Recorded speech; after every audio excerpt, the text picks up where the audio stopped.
من لا نبی بعد وعلى آلہ واصحابہ واولادہ واہل بیتہ واولیاء امتہ وامتہ دائما ابدا. اما بعد فاعوذ باللہ من الشیطان الرجیم. بسم اللہ الرحمن الرحیم. قد قال اللہ تبارک وتعالی فی کتاب العظیم هو الذی بعث فی الأمیین رسولا منهم یتلو علیہم آیاتہ ویزکیہم ویعلمہم الکتاب والحکمہ وإن كانوا من قبل لفی ضلال مبین وآخرین منهم لما يلحقوا بهم وهو العزیز الحکیم. صدق اللہ مولانا العظیم.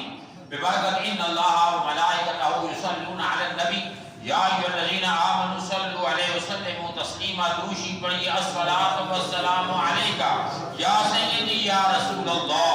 الصلاۃ والسلام علیک یا سیدی یا حبیب اللہ. الصلاۃ والسلام علیک یا سیدی یا قاسم رزق اللہ. الصلاۃ والسلام علیک یا سیدی یا خیر خلق اللہ. الصلاۃ والسلام علیک یا سیدی یا خاتم الانبیاء وعلی آلک واصحابک یا سیدی یا معدن الجود والعطاء ویا محضن الحلم والحیاء. یا رسول اللہ انظر حالنا یا حبیب اللہ اسمع قالنا اننا فی بحر غم مغرق خذ یدی ساحل لنا اشکالنا. رب اشرح لی صدری ویسر لی امری واحلل عقدۃ من لسانی یفقہوا قولی.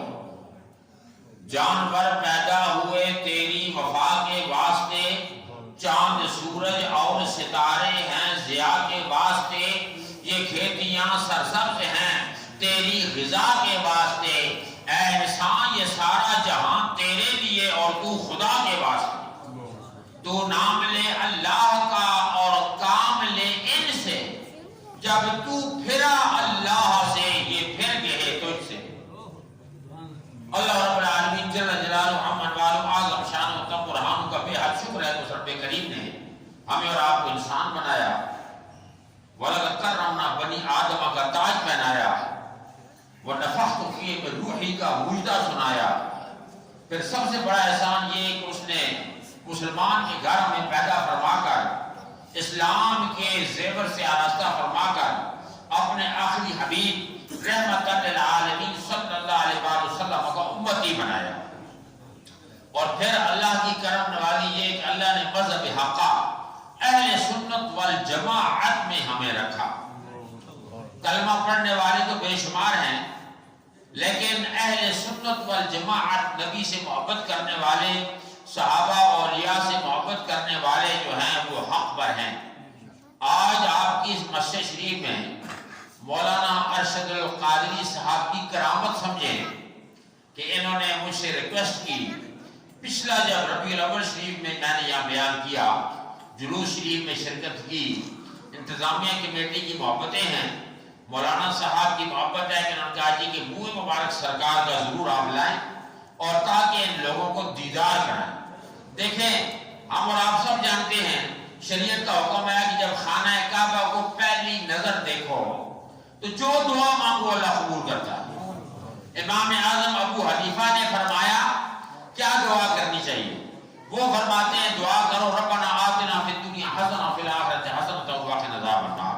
کسی نے کیا کہا؟ لیکن اللہ والے کسی نے فرمایا کہ کہو کہ یا اللہ میں جو بھی مانگوں تو قبول فرما، مجھے مستجاب دعوات بنا.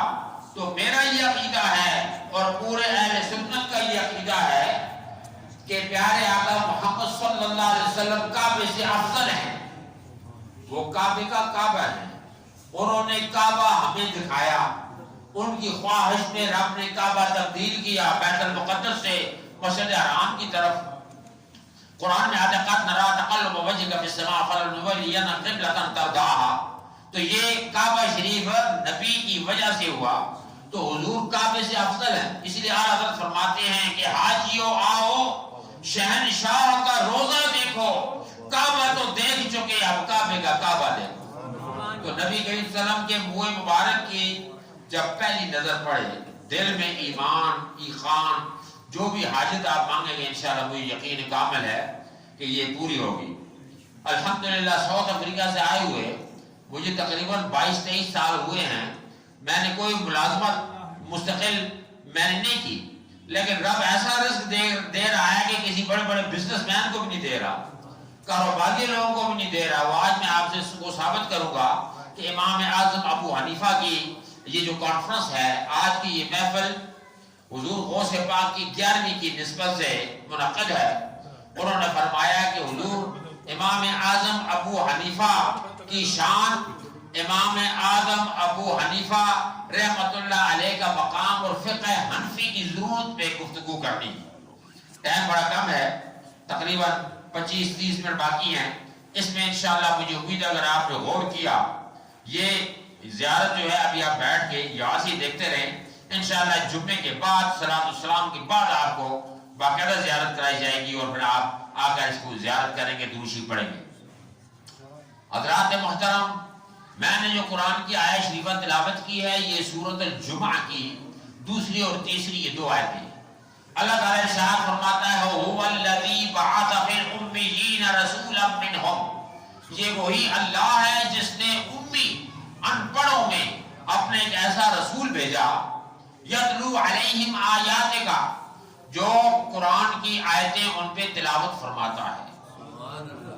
وَيُزَكِّيهِمْ, صرف آیتیں نہیں پڑھتا بلکہ ان کا اندر بھی صاف کرتا ہے, تزکیہ نفس بھی کرتا ہے. یہ ایک آیت پڑھنی اور بات ہے, لیکن آیت پڑھتے ہی اگلے پہ ایفیکٹ ہو جانا, اگلا جناب آیت سنتے ہی اس کے دل میں اتر جانا, یہ ہر ایک کا کمال نہیں, یہ بڑے کرم کی باتیں ہیں جو اللہ نے نبیوں کو پیارے آقا کو عطا فرمائی, اس کے بعد صحابہ کرام اور اس کے بعد جناب والا حضور کے امت کے اولیاء کاملین کو اللہ نے یہ ہے نگاہ کہ ہر ذرہ دل پٹ جاتا ہے, ہر چیز نظر ہو جاتی ہے, اٹھ جائیں جدھر ان کی نظریں کونین ادھر ہو جاتی ہے. یہ مقام اور منصب اس وقت ملتا ہے جب بندے کی لو لگی ہو.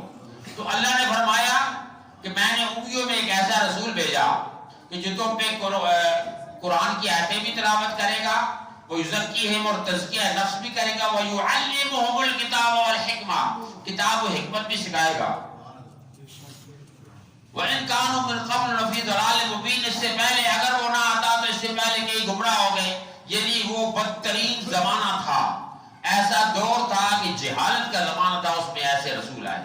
جب یہ رسول آئے تو اللہ نے فرمایا یہ نبی الامی ہے. اب لفظ امی یہاں بھی آیا ہے, پھر امیین اور ادھر بھی امی آیا, تو لوگوں نے امی سے مراد یہ لیا کہ معاذ اللہ یہ نبی جو ہے ان پڑھ ہے. یہ حقیقت نہیں ہے, بلکہ لفظ امی کی عربک میں بے شمار معنی ہے. ہماری عربی میں نحو ہے اور صرف ہے, اس کے اندر عربی کی ہر چیز کی بنیادوں کا پتہ چلتا ہے. ام القرى, سارے شہروں کی بنیاد والا شہر مکہ کو رب نے کہا, اور امی کا مطلب یہ ہے بنیاد اور اساس. اور نبی کریم علیہ السلام کو اللہ تعالیٰ نے فرمایا کہ یہ تخلیق کائنات کی اساس ہے امی, ورنہ یہ کیسے ہو سکتا ہے کہ جو نبی امی ہو اور جس کی ڈیمانڈ حضرت ابراہیم نے کی, ربنا وابعث فیہم رسولا منہم یتلو علیہم آیاتک ویعلمہم الکتاب والحکمہ ویزکیہم. ابراہیم نے ڈیمانڈ کی تھی نا کعبہ بنا کر, تو ہمیں ایسا رسول عطا فرما جو کتاب و حکمت بھی سکھائے, تزکیہ نفس بھی کرائے اور جناب آیتیں بھی پڑھے. تو پھر آپ کی ڈیمانڈ مسجد حنفیہ کی ڈیمانڈ یہ تھی کہ ہمیں ایک ایسا عالم چاہیے کہ جو عالم ہو, فاضل ہو, مفتی ہو, حافظ ہو, قاری ہو. یہ کیسے ہو سکتا ہے کہ ایک ان پڑھ کو اگر بٹھا دیا جائے؟ تو ظاہر ہے کہ جب ڈیمانڈ تھی عالم کی, جب ڈیمانڈ تھی مفتی کی, تو مولانا ارشد القادری صاحب اس پہ پھر تھے, اس لیے یہاں کے خطیب مقرر ہوئے. تو یہ کیسے ہو سکتا ہے کہ کعبے میں ڈیمانڈ ابراہیم خلیل اللہ یہ کرے کہ یا اللہ ایسا رسول بھیج جو تزکیہ نفس بھی کرے, ایسا رسول بھیج جو قرآن کی آیتیں بھی پڑھے, ایسا رسول بھیج جو قرآن و حکمت کی تعلیم بھی دے. تو وہ رسول جو ہے امی یعنی ان پڑھ رسول ہو, یہ بدبخت ان کے امتی نبی کے کلمہ پڑھنے والے چند بد مذاہب قسم کے لوگوں نے اس افواہ کو پھیلایا ہے، جبکہ علماء فرماتے ہیں کہ نبی کریم کو اللہ نے خود پڑھایا. نبی کریم کو دنیا میں کوئی انسان کا استاد اس لیے نہیں بنا کہ کل کہیں ایسے نہ ہو کہ وہ کہے میں بڑا ہوں، اس کو تو میں نے سکھایا ہے. رب نے فرمایا کہ الرحمن علم القرآن خلق الانسان علمہ البیان. رحمان نے قرآن پڑھایا، پھر خلق الانسان، انسان تو بعد میں پیدا ہوا.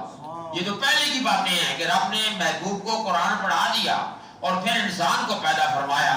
تو اس میں اللہ نے فرمایا، یہ سورۃ الجمعہ کی دوسری اور تیسری آیت ہے جس میں حضرت امام اعظم ابو حنیفہ کے بارے میں بھی ذکر ہے، اور وہ ایسا ذکر ہے کہ جس پر احادیث متواترہ اس پر شاہد ہے. فرمایا میں نے ایسا رسول بھیجا ہے جو کتاب و حکمت جاننے والا، سکھانے والا، تزکیہ نفس کرنے والا، قرآن کی آیتیں پڑھنے والا ہے. وآخرین منہم لما یلحقوا بہ، اور اس کے بعد آخرین، اس کے بعد آنے والا جو ہے وہ بھی ایسے ہوں گے کہ یہ تعلیم آگے تک جاری رہے گی. اور فرمایا وہو العزیز الحکیم، جس اللہ نے یہ نظام بنایا ہے وہ بڑا غالب ہے، حکمت والا ہے. اس کے بارے میں حدیث پاک میں آتا ہے کہ نبی کریم صلی اللہ علیہ وسلم سے حضرت ابو ہریرہ نے پوچھا صحابہ کے سامنے کہ یا رسول اللہ وآخرین منہم لما یلحقوا بہم، اس کے بعد آنے والے جو ابھی تک نہیں ملے وہ کون ہیں؟ تو حضرت نبی کریم رحمت اللہ عالمین نے حضرت سلمان فارسی جو اس وقت ان کے صحابی تھے ان کو قریب بلایا، کندھے پہ ہاتھ رکھا اور فرمایا اس کی اولاد میں سے ہوں گے، سلمان فارسی کی اولاد میں سے ہوں گے. اور فرمایا لو کان الایمان بالسریہ، اگر ایمان سریہ ستارے کی طرف چلا جائے گا، لتناول رجال من ہؤلاء، اس کی اولاد سے ایسے مرد اللہ پیدا کرے گا کہ وہ ستارے سے بھی ایمان اسلام کو لے کر دنیا میں جناب اس کی اشاعت کر دیں گے. اس سے فرماتے ہیں کہ اس سے مراد حضرت امام اعظم ابو حنیفہ ہے. علامہ سیوطی رحمۃ اللہ علیہ نے، جنہوں نے حضور کی 70 سے 80 بار جاگتے ہوئے زیارت فرمائی. علامہ سیوطی، جلال الدین سیوطی، جلالین شریف جو ہے نا یہ 2 اماموں نے لکھی ہے، تو اس لیے اس کو جلالین کہتے ہیں. یہ دینی مدارس میں پڑھائی جاتی ہے، حدیث کی کتاب ہے. ایک جلال الدین سیوطی اس کے اندر ہے، اور وہ فرماتے ہیں اقولو، میں کہتا ہوں، قد بشرہ النبی بالامام ابو حنیفہ رضی اللہ تعالی عنہ، اللہ تعالیٰ نے، اللہ کے حبیب نے جو بشارت دی ہے یہ امام ابو حنیفہ کے بارے میں بشارت ہوئی ہے. اللہ اکبر. اب اس وقت فتنے کا دور ہے. آپ خود سوچ رہے ہوں گے کہ آج ربی 11ویں شریف کی غوث پاک کی بڑی 11ویں کی محفل ہے، لیکن حضرت علامہ ارشد القادری صاحب نے اہتمام فرمایا ہے امام اعظم ابو حنیفہ کا. اس کی وجہ یہ ہے اس وقت فتنے پھیل رہے ہیں.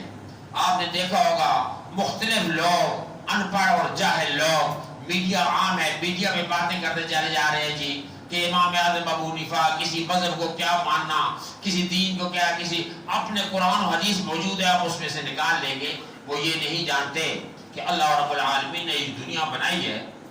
سب سے پہلے اللہ نے یہ کائنات بنائی، اس سے پہلے اللہ وحدہ لا شریک تھا، اس کی کوئی ابتدا نہیں، کوئی انتہا نہیں، کوئی سوچے بھی نہیں. اللہ نے فرمایا تفکروا فی آلاء اللہ ولا تفکروا فی اللہ، رب کے بارے میں کبھی نہیں سوچنا کہ وہ کون تھا، کہاں تھا، کیسے ہوا، کب تک رہے گا، نہیں، بالکل وہاں عقل دنگ رہ جاتی ہے. اس اللہ نے اپنا نام اللہ رکھا، اس اللہ نے اپنے محبوب کا نام محمد رکھا. اب آپ اس میں اگر غور فرمائیں تو اللہ میں 4 حرف ہیں، محمد میں 4 حرف ہیں. اللہ نے اس نظام کو دنیا میں پھیلایا کہ کنڈے اللہ نے 4 رکھی، مشرق مغرب شمال جنوب، اور العزم فرشتے 4 رکھے، جبرائیل، میکائیل، اسرافیل، عزرائیل. نبی کریم صلی اللہ علیہ وسلم کے 4 خلیفہ ابوبکر، عمر، عثمان و علی. اللہ نے 4 کتابیں پوری انسانیت کی تعلیم کے لیے، تورات، زبور، انجیل اور قرآن. یہ 4 کا نظام ایسے چلا ہے کہ اللہ رب العالمین مذاہب بھی 4 ہیں، فقہ شافعی، فقہ مالکی، فقہ حنبلی اور فقہ حنفی. 4 بجے، اور آپ دیکھیں گے ہر چیز 4. اور اللہ کا نام ایسا ہے، تیرا میرا نام اگر ایک حرف نکل جائے تو بگڑ جاتا ہے. آج کی اس محفل میں مولانا زہراب صاحب تشریف لائے ہیں، ماشاءاللہ حنیف عباسی صاحب آئے ہوئے ہیں. اگر مثلا حنیف کا نام کا ہے نکال دی جائے تو فیف لے جاتا ہے, بگڑ گیا نام. اگر ہے اور فے دونوں نکال دیا تو یف رہ گیا. لیکن اللہ کا نام ایسا ہے اور اس کے محبوب کا نام ایسا ہے کہ اگر اللہ کے نام سے اللہ ہٹا دو پیچھے رہ جائے گا للہ ما فی السماوات و ما فی الارض. اگر اللہ اور لام, اگر اللہ کا نام لام کو ہٹا دو تو پھر الہ رہ جائے گا, اور اگر الف لام دونوں کو ہٹا جاؤ تو لہو رہ جائے گا. اگر لہو لام ہٹا دو تو ہو رہ جائے گا. کہ صرف وہی ذات ہے جس کا کوئی مثل مثال نہیں. اللہ نے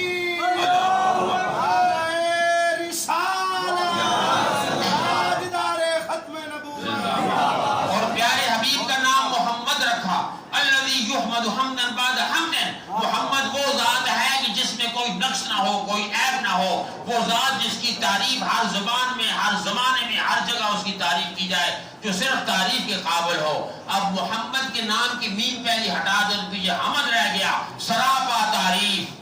اگر آپ ہے نکال کے میم لگا دو تو محمد ہو گیا. یہ وہ ذات ہے جو مدد کرنے والی ذات ہے, ہم پر رحم کرنے والی اور مدد کرنے والی ذات ہے. اور اگر میم ہے دونوں نکال دو تو مدہ رہ گیا, یعنی وہ ذات جو بلند ہے, جو اس کے قدموں سے لپٹ گیا وہ بھی بلند ہو گیا. اور اگر میم ہے, میم تینوں نکال دو تو دال رہ گیا. دال کا مطلب یہ وہ ذات ہے جو وحدہ لا شریک کی طرف دلالت کرتی ہے, اللہ کی پہچان دکھاتی ہے. تو اللہ نے 4 مذہب بنائے, 4 کتابیں آئیں, تورات, زبور, انجیل, اور چاروں میں سے 4 مذہب فقہ حنفی, شافعی, حنبلی, مالکی. اور فقہ حنفی جو ہے, کیونکہ حضور نے فرمایا خیر القرون قرنی ثم من یلی ثم من یلی, سب سے بہتر زمانہ میرا, اس کے بعد میرے ساتھ ملا ہوا زمانہ, پھر ملا ہوا زمانہ. یہ 3 زمانے سب سے بہتر ہیں. اس وقت جہاز نہیں تھے, کمپیوٹر نہیں تھے, موبائل فون نہیں تھے, کوئی جناب والا سسٹم نہیں تھا, سہولیات زندگی نہیں تھی, لیکن زمانہ بہتر کیوں ہے. میں رستے میں آتے ہوئے بھائی عبدالحق صاحب ہمارے ساتھ آئے ہیں وہاں دمیال سے.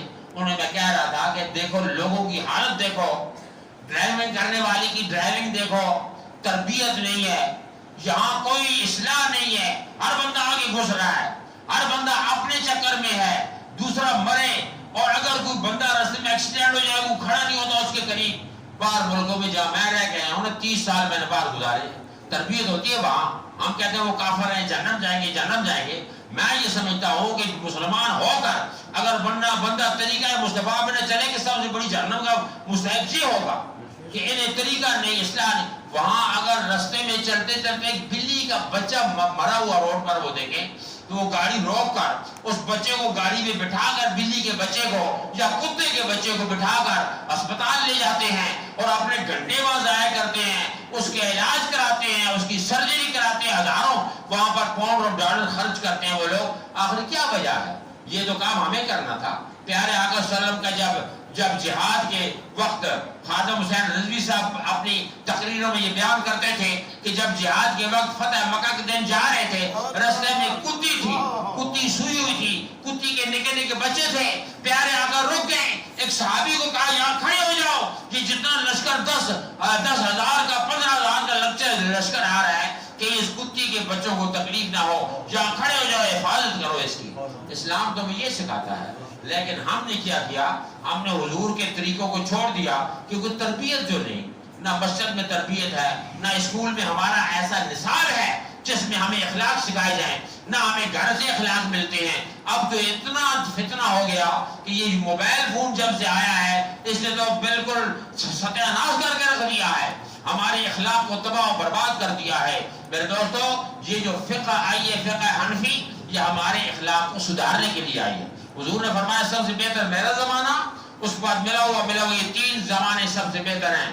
یہاں اس وقت ہمارے پاس نہ کھانا ہے نہ پینا ہے, اس وقت ہمارے پاس نہ دولت ہے نہ ٹیکنالوجی ہے, لیکن حضور نے فرمایا کہ اے صحابہ تمہارے پاس اخلاق ہے, تمہارے پاس کردار ہے, تمہارے پاس حسن گفتار ہے, تمہارے پاس ایک دوسرے کی بھائی چارگی ہے. حضور نے تو فرمایا لا یومن من بات شبعان جاعل. وہ بندہ مومن نہیں, وہ بندہ مومن نہیں جس کا پڑوسی بھوکا ہو اور یہ پیٹ بھر کے کھا کے سو جائے. اسلام سے بندہ خارج ہو جاتا ہے. لا یؤمن احدکم حتی اکون احب الیہ من والدی ولدی والناس اجمعین، تمہارا ایمان وہ ایماندار ہی نہیں جو اپنے بچے سے زیادہ، اپنے باپ سے زیادہ اور اپنے مومن بھائیوں سے، فیملی سے زیادہ نبی سے محبت نہیں کرتا۔ بچے کی برتھ ڈے میں تو کیک منگاتے ہو، کیک کاٹتے ہو، لوگوں کو دعوت کرتے ہو، بچے کی شادیوں مناتے ہو، خوشیاں مناتے ہو، اور نبی کی آمد پر کہتے ہو بدعت ہے، حضور کا میلاد منایا جاتا کہتے ہو بدعت ہے، اللہ والے کا میلاد، اللہ والے کی یاد منائی جاتی کہتے ہو بدعت ہے۔ یہی تو بات ہے، ہمیں اپنے ایمان کی فکر کرنی چاہیے۔ جو بندہ نماز نہیں پڑھتا، من ترک الصلاۃ متعمدا فقد کفر، حضور نے فرمایا جس نے جان بوجھ کے نماز چھوڑی وہ کافر ہو گیا۔ اب مجھے بتاؤ، یہی بات میں راستے میں بتا رہا تھا کہ اگر بندے یہاں ڈھونڈے جائیں اور دیکھے جائیں، ہم میں 1000 میں کوئی ایک مسلمان نظر آئے گا ہمیں۔ اس کی وجہ یہ ہے کہ ہم تو نماز اپنے کمفرٹیبل حالات میں پڑھتے ہیں، سکون والی سہولت میں پڑھتے ہیں کہ سہولت ملے گی تو ہم نماز پڑھ لیں گے۔ المختصر یہ کہ حضور کے ساتھ ملا ہوا جو زمانہ ہے، علماء کرام نے ارشاد فرمایا کہ حضرت امام اعظم ابو حنیفہ جو تھے یہ اجمی تھے، ان کے بارے میں یہ پیشن گوئی تھی کہ اجمیوں میں ایک ایسا امام پیدا ہوگا جو نبی کریم کے دین کی ترویج کرے گا اور جو ان کی فقہ پوری دنیا میں نافذ ہوگی، اور وہ زوتی کا بیٹا ثابت تھا اور ثابت کا بیٹا نعمان تھا جسے ابو حنیفہ کہتے ہیں۔ زوتی حضرت علی کے زمانے میں کوفے میں تھے، زوتی حضرت علی کے زمانے میں کوفے میں گئے، حضرت علی کے پاس کہا حضور میری بچیاں بہت ہیں، بیٹیاں، بیٹا کو نہیں ہوتا، آپ ذرا دعا فرمائیں۔ حضرت علی نے دعا فرمائی تو اللہ نے انہیں ثابت دیے۔ حضرت ثابت جو ابو حنیفہ کے والد تھے، حضرت ثابت کو بگوڑے میں پیدا ہوتے ہی لے کر زوتی حضرت علی المرتضیٰ کے پاس گئے، فرمایا حضور انہیں ذرا گھٹی ڈالے، گھٹی ذرا ڈال دیں، میرا یہ بیٹا آپ کی دعا سے اللہ نے دیا ہے۔ حضرت علی المرتضیٰ نے اپنی زبان مبارک ان کے منہ میں دی اور دعا فرمائی کہ جا اللہ تعالیٰ تمہیں دین کی خدمت پہ اس خاندان کو لگا دے گا۔ تو اللہ نے حضرت ثابت وہ بھی عالم تھے اور ان کے بیٹے حضرت امام اعظم ابو حنیفہ پیدا ہوئے، جنہوں نے اشاعت اور ترویج کی، جنہوں نے فقہ لکھی۔ اور فقہ کیوں ضروری ہے؟ فقہ کے بارے میں اللہ تعالیٰ نے ارشاد فرمایا قرآن کے اندر سورۃ توبہ کی آیت نمبر 122، اللہ فرماتا ہے وَمَا كَانَ الْمُؤْمِنُونَ لِيَنْفِرُوا كَافَّةً فَلَوْلَا نَفَرَ مِنْ كُلِّ فِرْقَةٍ مِّنْهُمْ طَائِفَةٌ لِيَتَفَقَّهُوا فِي الدِّينِ وَلِيُنذِرُوا قَوْمَهُمْ إِذَا رَجَعُوا إِلَيْهِمْ لَعَلَّهُمْ يَحْذَرُونَ۔ 122 سورۃ توبہ کی آیت ہے۔ فرمایا کہ تم میں سے ہر بندے پہ لازم نہیں ہے کہ وہ جا کر مولوی بنے، پگڑی باندھے، پڑھے، اور یہ فرمایا تم میں سے ایک ایسا گروہ ہونا چاہیے ہر خاندان میں، ہر جگہ میں، کہ جو دین کی سمجھ حاصل کرے۔ فقہ، تفقہ فی الدین، فقہ کہتے ہیں۔ اس کے بارے میں بے شمار حدیثیں ہیں۔ فرمایا میں یرید اللہ بخیرا یفقہ فی الدین، حضور فرماتے ہیں جس سے رب بھلائی کا ارادہ کرتا ہے اس کے دین کی فقاہت اور سمجھ عطا فرما دیتا ہے۔ اور نبی کریم صلی اللہ علیہ وسلم نے یہ بھی ارشاد فرمایا کہ جو بندہ دین کی سمجھ بوجھ حاصل کر لیتا ہے، فرمایا وہ کبھی بھوکا نہیں مرے گا اور کبھی بھی وہ پریشانی کے عالم میں بھی رب اس پر رحمت نازل کرے گا۔ یہ حدیث بات ہے، آپ نے نہیں سنا ہوگا ایک مولوی جو عالم ہو، فاضل ہو، جس کی تنخواہ 5-7 ہزار روپیہ ہوتی ہے، 8-10 ہوتی ہے، خود پیچھے نماز پڑھنے والوں کی تنخواہ 70,000 ہے، 80,000 ہے، پینشن 1.5 لاکھ ہے، لاکھ روپے پینشن ہے، لیکن مولوی بیچارہ جو آگے نماز پڑھا رہا ہے اس کی 7,000 10,000 12,000 15,000 یہ تنخواہ ہے، لیکن وہ عزت سے زیادہ وقت اس لیے گزار رہا ہے کہ نبی نے ان کے ساتھ یہ وعدہ کر دیا ہے کہ جو بندہ بھی فقاہت دین حاصل کر کے دین کی خدمت کرے گا تو اللہ رب العالمین اسے نوازتا ہی چلا جائے گا۔ اللہ اکبر۔ آپ دیکھ سکتے ہیں اس وقت دنیا کے اندر جہاں کہیں بھی لوگ پریشانی کے عالم میں ہیں، سب پوچھتے ہیں جناب پریشانی کا حل کیا ہے، پریشانی کا حل کیا ہے؟ قرآن سب بتا رہا ہے۔ قرآن کی سمجھ جو نہیں، اگر قرآن کی سمجھ آ جائے تو پریشانیاں ساری کافور ہو جائیں۔ انسان کیونکہ رب نے وعدہ کیا ہو الذی وننزل من القرآن ما هو شفاء ورحمۃ للمؤمنین، یہ جو قرآن میں نے اتارا ہے نا، یہ شفا بھی ہے اور یہ رحمت بھی ہے، لیکن کس کے لیے؟ مومنوں کے لیے، بے ایمان کے لیے نہیں۔ اس کا مطلب یہ ہوا کہ ہمارے ایمان میں کمزوریاں ہیں، ہم یقیناً ایمان ہمارا مستحکم نہیں ہے، مضبوط نہیں ہے، اس لیے ہم قرآن سے فیض نہیں حاصل کر رہے۔ مولوی صاحب نے اعلان کیا نا کہ جب پانی سیلاب لوگوں کا یہ ہم نماز کے لیے آتے ہیں دور سے تو کیا ہوتا ہے کہ پریشان ہوتے ہیں، ان کا بسم اللہ الرحمن الرحیم ہر مشکل کا حل ہے، بسم اللہ پڑھ کے اندر بڑھ جائے گا اور پانی جو اللہ خود راہ دے دے گا۔ حضرت موسیٰ علیہ السلام نے 12 راہ نہیں نکال دیے، سارے چشمے نکال دیے، تو دور سے آنے والا ایک بابا بسم اللہ پڑھ کے آتا تھا اور پانی اسے راستہ دے دیتا تھا اور بڑے آرام سے وہ آ جاتا۔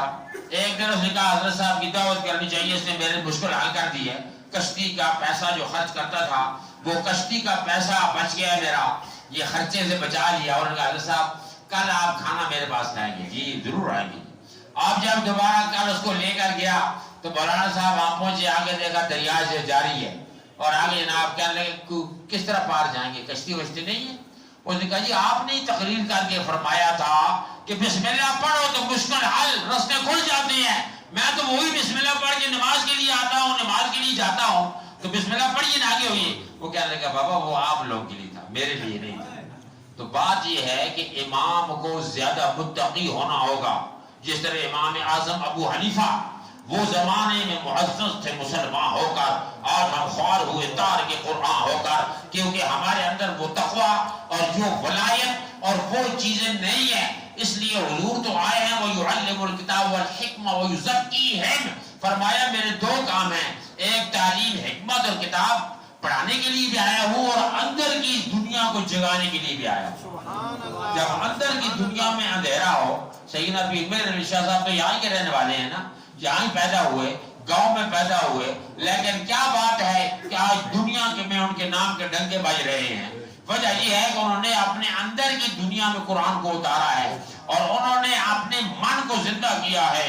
تو نبی کریم صلی اللہ علیہ وسلم نے فرمایا کہ میری امت میں ایسے ہوں گے۔ امام اعظم ابو حنیفہ کے چند کمالات عرض کرنے کے بعد میں ختم کرتا ہوں۔ امام اعظم ابو حنیفہ رضی اللہ تعالی عنہ کی 16 سال عمر تھی۔ فرماتے ہیں بے شمار صحابہ کو آپ نے دیکھا، کیونکہ آپ صرف عجمی تھے، باقی امام شافعی عربی تھے، امام احمد بن حنبل عربی تھے اور امام مالک، یہ تینوں عربی تھے۔ امام اعظم ابو حنیفہ عجمی تھے۔ عجمی مطلب غیر عرب۔ حضور نے جو پیشن گوئی فرمائی تھی وہ سلمان فارسی کے کندھے پہ ہاتھ رکھ کے فرمایا تھا کہ یہ عجمی ہے، ایران کا رہنے والا ہے، اس کی اولاد میں سے ایسے اللہ بندے پیدا کرے گا جو سریا سے ایمان لا کر لوگوں میں نچھاور کرے۔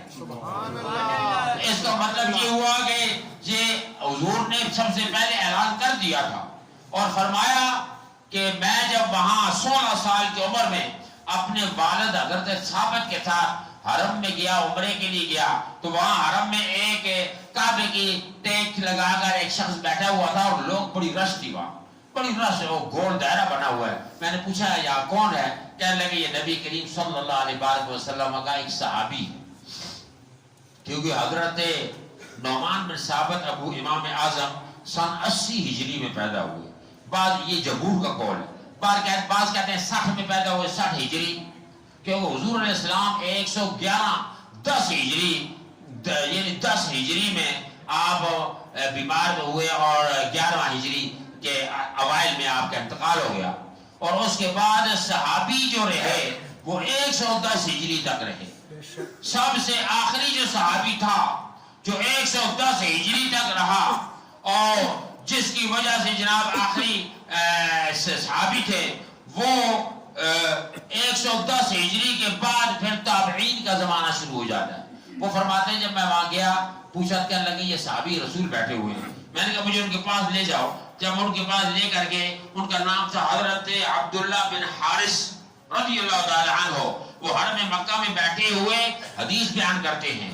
آپ کہتے ہیں میں نے ان سے حدیث سنی، وہ کہتے ہیں سمیت عبداللہ بن حارث، حضرت امام اعظم حدیث بیان کر رہے ہیں، میں نے عبداللہ بن حارث سے یہ سنا، وہ سمیت رسول اللہ صلی اللہ علیہ وسلم، اور عبداللہ بن حارث نے رسول اللہ صلی اللہ علیہ وسلم سے سنا، یقول حضور فرما رہے تھے من تفقہ فی الدین کفاہ اللہ ہمہ ورزقہ من حیث لا یحتسب، جس بندے نے دین کے اندر تعلیم حاصل کی، فقاہت حاصل کی، سمجھ بوجھ حاصل کی، اللہ تعالیٰ اس کے سارے ساری پریشانیوں کو زائل فرما دے گا، دفع کر دے گا، اور اس کو رزق ایسے عطا کرے گا کہ اسے گمان بھی نہیں ہوگا یہ رزق کہاں سے آ رہا ہے۔ یعنی یہ دین مصطفیٰ۔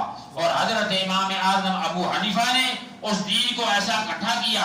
یہ فقہ حنفی جو بنی ہے میرے دوستوں، اس پر بڑے بڑے لوگ، حضرت امام باقر اس وقت تھے، امام زین العابدین کے بیٹے، کسی نے ان کے آگے جا شکایت کی کہ سارے کے نعمان بن ثابت ہے کہ نوجوان ہے اور وہ بڑی اپنی زبانی گپیں لگاتا رہتا ہے، اپنے دماغی تفکرات بیان کرتا ہے اور اپنے مسئلے بیان کرتا ہے اور بہت بڑا، تو آپ نے بلوایا حضرت امام باقر، امام زین العابدین کے بیٹے، امام حسین علیہ السلام کے پوتے، انہوں نے بلایا اور ان کا نعمان بن ثابت، امام اعظم ابو حنیفہ آئے۔ آپ نے فرمایا میں نے سنا ہے کہ تم دین کے اندر اپنا ذہن استعمال کر رہے ہو، اپنی فقاہت استعمال کرتے ہو اور اپنا مزاج استعمال کرتے ہو۔ تو انہوں نے کہا جی کس نے آپ سے کہا؟ کہتے ہیں بہت لوگوں نے شکایت کی ہے۔ آپ نے عرض کی حضور مجھے یہ بتائیں کہ کمزور مرد ہے یا عورت؟ امام اعظم ابو حنیفہ کا علم دیکھیے، کمزور مرد ہے یا عورت؟ وہ کہتے ہیں عورت۔ تو یہ بتائیں کہ مرنے کے بعد وراثت میں سے حصہ عورت کو زیادہ ملتا ہے یا مرد کو؟ کہنے لگے مرد کو۔ تو چاہیے تو یہ کہ عورت کو زیادہ ملے، چونکہ اللہ تعالیٰ کے نے فرمایا وَلِلذَّكَرِ مِثْلُ حَظِّ الْأُنثَيَيْنِ، مردوں کے لیے عورت کے مقابل 2 کا حصہ ہے، اس کو نصف ملے گا۔ تو میں نے بھی اپنی فقہ حنفی میں یہی لکھا ہے، اس سے میں نے مخالفت نہیں کی ہے، کیونکہ یہ اللہ کا فرمان ہے اور نبی کریم صلی اللہ علیہ وسلم کا دین ہے۔ اور اس کے بعد پھر فرمایا یہ بتائیں نماز افضل ہے یا روزہ؟ کہتے ہیں جی نماز افضل ہے۔ تو انہوں نے کہا یہ بتائیں کہ جو عورت حائضہ مریضہ ہوتی ہے مہینے میں، وہ نماز کی مطلب اس پر قضا نہیں ہے، جبکہ افضل نماز ہے، اور روزے کی قضا اس پر ہے، روزے وہ رکھے گی 10 لیکن نماز کی قضا نہیں ہے۔ تو فرمایا میں نے بھی فقہ حنفی میں یہی لکھا ہے کہ نماز کی قضا نہیں ہے، کیونکہ نبی صلی اللہ علیہ وسلم کی حدیث میں یہ آیا ہے اور دین مصطفیٰ یہ ہے۔ تو پھر امام باقر نے انہیں یہ بتا دیا کہ آپ نے صحیح کہا اور آپ جس عقیدے پر چل رہے ہیں ہم اس سے راضی ہیں۔ تو ان چیزوں سے یہ فقاہت یہ چیز ہے کہ مسئلے کا حل تلاش کیا جائے، پریشانی کا حل تلاش کیا جائے۔ ایک بادشاہ تھا، اس نے اپنی بیوی نے کہا تو جہنمی ہے، کیا تو جہنمی ہے؟ اس نے جب کہا جہنمی ہے، اس نے کہا اگر میں جہنمی ہوں تجھ پر 3 طلاقیں ہو جائے تو پھر وہ دوبارہ ملنا مشکل ہو جاتا ہے، حلالہ کرنا پڑتا ہے۔ وہ جناب آئے جی امام صاحب حضور بتائیے ہم تو یہ غلطی کر بیٹھے۔ اس نے کہا اس کو بلاؤ، اس بادشاہ کو میرے پاس بلاؤ۔ جب اس کو بلایا گیا تو اس نے کہا کہ یہ بتا کبھی ایسا موقع آیا ہے، تو دولت مند ہے، بادشاہ ہے، پیسے والا ہے، کبھی ایسا موقع آیا ہے کہ گناہ کرنے کے لیے تیرے پاس ساری سہولتیں موجود تھیں لیکن تو نے صرف خدا کے ڈر سے اپنے آپ کو گناہ سے بچا لیا؟ اس نے کہا جی بالکل موقع آیا ہے کہ میں ایک موقع تھا کہ میری سب سے بڑی تمنا اور خواہش تھی، لیکن وہ خواہش میں نے صرف رب کی رضا کے لیے، اس کے خوف کے لیے میں نے چھوڑ دی اور اپنے آپ پہ کنٹرول کر لیا۔ فرمایا جا تیری بیوی طلاق نہیں ہوئی، وَأَمَّا مَنْ خَافَ مَقَامَ رَبِّهِ وَنَهَى النَّفْسَ عَنِ الْهَوَىٰ فَإِنَّ الْجَنَّةَ هِيَ الْمَأْوَىٰ۔ قرآن میرا فرماتا ہے جس نے اللہ کے خوف سے اپنے آپ کو گناہ سے بچا لیا، عن الہوا، ہویات سے بچا لیا، اور اس کا مقام جنت ہے، تو جنتی ہے، اور جا تیری بیوی طلاق نہ ہوئی۔ اس طرح کے مسائل ہر بندہ نہیں جانتا، یہ تو وہ جانتا ہے جو کتابوں کا کیڑا ہو۔ آج کل علماء بے شمار ہے، ہم کیوں خراب ہو گئے ہیں؟ اس کی وجہ یہ ہماری تربیت نہیں ہو رہی، ہمیں قصے کہانیاں آواز نصیحت نعتیں اور شعر و شاعری سنائی جاتی ہے، ہمیں یہ فقاہت کی باتیں نہیں بتائی جاتی، دین و شریعت کی باتیں نہیں بتائی جاتی، ہمیں طہارت کی باتیں نہیں بتائی جاتی، ہمیں نماز کا انداز طریقہ نہیں بتایا جاتا، تو پھر ہم کیا کریں گے؟ اسکولوں میں بھی تعلیم نہیں ہوتی، گھروں میں بھی ماں نہیں بتاتی، تو ہم اس طریقے سے آج خوار ہیں۔ اس لیے اللہ تعالیٰ اس مسجد کو آباد رکھے، حضرت علامہ ارشد القادری کی تعلیمات کو جاری و ساری رکھے۔ مجھے نبی کریم صلی اللہ علیہ وسلم کے منہ مبارک کے بارے میں بھی کچھ عرض کرنا تھا، لیکن وقت کی کمی کے باعث میں مختصر یہ عرض کروں گا کہ پیارے آقا صلی اللہ علیہ وسلم کا سب سے بڑا معجزہ ایک تو قرآن ہے جو آج تک قائم ہے، اور دوسرا معجزہ جو نبی کریم صلی اللہ علیہ وسلم کے بال مبارک ہے۔ آپ یہ بال مبارک عطا فرماتے تھے۔ حضرت طلحہ کے بارے میں حدیث ہے کہ طلحہ کو بلایا، حجامت فرما رہے، فرمایا طلحہ یہ لوگوں میں بانٹ دو۔ بال مبارک بانٹے گئے، لوگوں میں تقسیم ہوئے خوب بانٹے گئے۔ میں جب ساؤتھ افریقہ میں گیا 1986 خطیب بن کر، یہ وہ مسجد تھی جہاں مولانا شاہ احمد درانی صدیقی کے والد مولانا شاہ عبدالعلیم صدیقی خطیب رہے ہیں، ان کے چچا احمد مختار صدیقی خطیب رہے ہیں۔ مولانا درانی صاحب سے میری اچھی ملاقاتیں ہوئی، وہاں آتے تھے اس زمانے میں 86 میں۔ تو جب میں گیا تو انہوں نے کہا جی ربیع الاول شریف آ رہا ہے، ہم منہ مبارک سرکار کے یہاں آتے ہیں اور ہم ان کی زیارت کراتے ہوتے ہیں، پورے بر اعظم افریقہ سے لوگ آتے ہیں یہاں زیارت کرنے کے لیے، تو آپ اس موضوع پر گفتگو فرمائیے گا۔ تو الحمدللہ میں نے موضوع تیار کیا، بال مبارک آئے، بال مبارک کی عظمت بیان کی، حضور کے معجزے کی عظمت بیان کی، اور اس کے بعد جو بندہ بال مبارک لے کے آیا تھا وہ سید خاندان کا تھا، سید عبد المنعم الواعظی، واعظی فیملی کا تھا، اس کے باپ دادا وہ کئی عرب سے آئے ہوئے تھے، ان کے پاس یہ بال مبارک تھا۔ تو وہ بندہ وہاں ہی رہنے والا تھا، ڈربن ساؤتھ افریقہ کی بات ہے، اس سے میں نے کانٹیکٹ کر لیا، دوستی لگا لی، مجھے پتا تھا کہ یہی نعمت ہے جو مقدر والوں کو ملتی ہے۔ پھر میں نے اسے ریکویسٹ کی کہ آپ مہربانی فرمائیں مجھے منہ مبارک سرکار کی عنایت فرما دیں، بڑا احسان ہوگا آپ کا۔ انہوں نے کہا جی ہم ایسے کریں گے کہ ہم جائیں گے، فیملی سے میٹنگ کریں گے، اور اس کے بعد استخارہ کریں گے۔ استخارہ خواب میں اگر اجازت مل گئی، ان کے بابے نے خواب میں اجازت ملی تو آپ کو دیں گے، اگر نہ ملی تو ہم آپ کو نہیں دیں گے۔ یہ 1986 کی بات ہے۔ یہ بال مبارک جو ہے ان کی زیارت امام احمد رضا بریلوی کے پوتے حضرت مولانا اختر رضا خان نے بھی کی ہے۔ وہ میرے پاس آئے، انہوں نے بڑے بڑے علماء آتے تھے وہاں، مولانا خوشتر صاحب، ابراہیم خوشتر صاحب تھے، حسین الدین شاہ صاحب، سارے وہاں آتے تھے۔ اس کی زیارت سب نے وہاں کی، میرے پاس آتے تھے تو میں ان کی زیارت کرواتا تھا۔ پھر بالآخر ان کو اجازت ملی، الحمدللہ منہ مبارک سرکار کے میں نے لے لیے اور وہاں ہی رہے، ادھر میں واپس نہیں لایا۔ میں جب یہاں شفٹ ہوا، اپنا مکان ادھر بنایا، پھر میں اہتمام کے ساتھ وہاں جس جہاز میں لایا اس میں بھی بڑے اہتمام کے ساتھ پہلے بات کی، اور پھر میں یہاں لے کر آیا۔ تو ایک شخص ہمارے علاقے کا بڑا ظالم تھا، بڑا فاسق و فاجر، بڑا قاتلی ٹائپ آدمی تھا، اور وہ جب آیا منہ مبارک کی زیارت کو تو منہ مبارک ہلنے لگے۔ میں بڑا حیران ہو گیا، میں نے کہا یار عجیب بات ہے، یہ بندہ اتنا ظالم ہے، فاسق فاجر ہے، لوگ اس سے ڈرتے ہیں، تو یہ اتنا متقی ہے، اتنا پرہیزگار ہے، بال ہل رہے ہیں اس کے لیے۔ تو کیا ہوا کہ بعد میں پتا چلا کہ بال ہلتے ہیں، لیکن اس کے 20 سال بعد کی بات کر رہا ہوں، ابھی مجھے یا کمیٹی چوک ہے مسجد کا بہت بڑا رئیس آیا دیکھنے کے لیے، اور وہ آیا تو بال ہلے، یہ ابھی کی بات ہے، چند مہینے پہلے بال ہلے۔ میں بڑا بےتاب ہو گیا، میں نے کہا یہ بڑا متقی یار، یہ چکر کیا ہے؟ لیکن بعد میں پتا چلا کہ اس نے مسجد کے نام پر اس کو بڑی بڑی بلڈنگیں وقف کی ہیں، بیوہ لوگوں نے دی ہوئی ہیں، بڑے بڑے جگہ اس کے پاس قبضے میں ہے، اور بڑا جناب یہ اپنی منمانیاں کر رہا ہے۔ کہنے کا مقصد یہ ہے کہ جس پہ بال مبارک غصے ہوں گے اس پہ بھی ہلیں گے، اور جو محبت سے اپنی دل اور جان نچھاور کر کے سلام عرض کرے گا اس کو بھی ویلکم کرتے ہیں، کیونکہ نبی حی، اللہ کے حبیب زندہ ہیں، بال مبارک حیات ہیں، اس لیے آج آپ خوش قسمت ہیں۔ اور آپ حضرت مولانا ارشد القادری صاحب کو دعا دیں کہ میں کہیں جاتا نہیں ہوں لے کے۔ میں آپ کو اخیر میں یہ بتانا چاہتا ہوں کہ ہمارے سید پور روڈ پر ایک گنج بخش CNG ہے، اس کا مالک ہے، اس کا مالک، وہ میرے پاس 1 کروڑ روپے کا چیک لے کر آیا، بخدا ممبر رسول پہ بیٹھا ہوا ہوں، جو جھوٹ جو بولے دنیا میں اور آخرت اس کی برباد ہو جاتی ہے، میں اس بات کو سمجھتا ہوں، صرف آپ کو بتا رہا ہوں۔ میرے پاس 1 کروڑ کا چیک لایا اور مجھے کہنے لگا حضور کروڑ روپیہ لے لیجیے مجھے دے دیں۔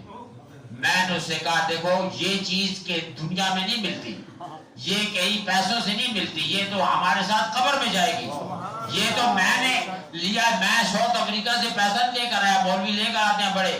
ایک مولوی مجھے ملا تھا، کہنے لگا یہ آپ یہاں ہیں، آپ تو ارب پتی ہوں گے. تو میں نے کہا جی یہ تو اللہ جانتا ہے، دل کی کیفیت خدا جانتا ہے. ہم سب جو کچھ بھی لائے صرف سرکار کے منہ مبارک لے کر آئے ہیں تاکہ اس کا فیض جاری رہے، عام رہے. اور یقیناً میں نے اس کا فیض دیکھا ہے. پیارے آقا صلی اللہ علیہ وسلم کی میں نے زیارت کی ہے. اگر آپ نے کسی نے زیارت کی ہاتھ اٹھا کے مجھے بتائے. پیارے آقا میں نے شاہ حسین الدین صاحب کو بتایا تھا کہ کہنے لگے مبارک ہو، میں نے بھی آج تک صرف جلوے دیکھے ہیں، زیارت نہیں کر سکا. نظر کرم آقا کی آپ پر ہوئی ہے، انہوں نے نگاہ اٹھائی ہے الحمدللہ. اور اس دن سے آج تک جب میں نماز پڑھتا ہوں اشہد السلام علیکہ ایھا النبی، تو وہی چہرہ مبارک میں آنکھوں میں تصور کر کے السلام علیکہ ایھا النبی کر کے نماز تشہد پڑھتا ہوں. تو تمام حضرات اس بات سے واقف رہیں، اپنی اصلاح کریں، نبی کی سنت پہ چلیں، امام اعظم ابو حنیفہ کی فقہ کے مطابق اور پیارے آقا صلی اللہ علیہ وسلم کے رویے اور طریقے حدیث کے مطابق زندگی گزارنے کی کوشش کریں. یقیناً اس دنیا میں بھی خوشحالی ہوگی، آخرت میں بھی خوشحالی ہوگی انشاءاللہ العزیز. صلاۃ و سلام کے بعد تمام حضرات جب یہاں زیارت کریں گے تمام عزت احترام کا خیال ضرور رکھیں. بالکل آرام سے آنا، زیارت کرنا، صلاۃ و سلام عرض کرنا. اور اس کے بعد پھر انشاءاللہ 3 بجے سے حضرت صاحب فرمایا ہے ان کے اوپر گھر میں خواتین کے لیے زیارت کا انتظام ہے. اللہ رب العالمین سے دعا ہے کہ اللہ تعالیٰ ہماری اس نیک کوشش کو اپنی بارگاہ میں قبول فرمائے، ہم سب کی پریشانیوں کو خوشیوں میں تبدیل فرمائے اور اس پاکستان کے حال میں رحم فرمائے. اور اللہ تعالیٰ فلسطین کے مسلمانوں کو فتح عطا فرمائے. اللہ تعالیٰ فلسطین کے مسلمان اور فلسطین کے اندر جو غزہ ہے وہاں کے مسلمان قتل کیے جا رہے ہیں اور پوری دنیا کے مسلمان جو ہیں ٹس سے مس نہیں ہو رہے. بے ایمانی کا یہ عالم ہے کہ سب کے پاس ایٹم بم بھی ہے، سب کے پاس سب کچھ ہے، لیکن وہ آگے نہیں بڑھ رہے. اللہ ان مسلمانوں کو ہوش و حواس نصیب فرمائے، نبی کا صدقہ انہیں اللہ جگائے اور اللہ تعالیٰ فلسطین کو فتح عظیم عطا فرمائے. اللہ تعالیٰ جس میں تو راضی ہے ہمیں وہ زندگی عطا فرما. وآخر دعوانا الحمدللہ رب العالمین. سنتیں ادا فرما.